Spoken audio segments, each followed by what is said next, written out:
Ako po si Leonard Godinez, operator ng machine 3 dito sa Oyon Tool Branch. Nagamit ito ng 4 na araw na may total na 65 meters. Ito po ang printed head. Ito po ang printer head.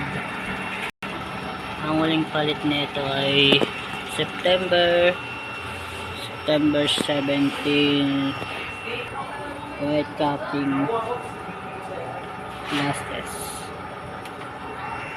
Ito naman ang capping na may 80% na good condition pa po. Head clean.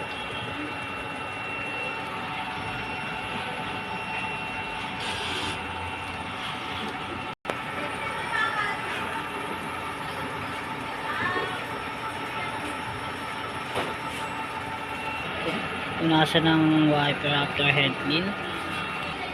Nozzle test.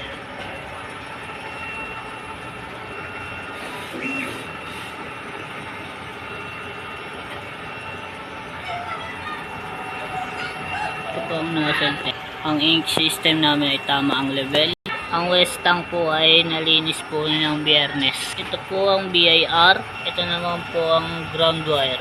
Ito naman po ang aming stock.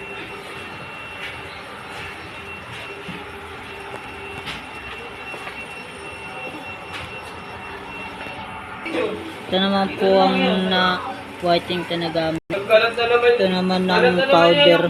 Ito naman po ang powder na nagamit. Ito naman po ang daily output. Ito naman po ang daily checklist. Salamat.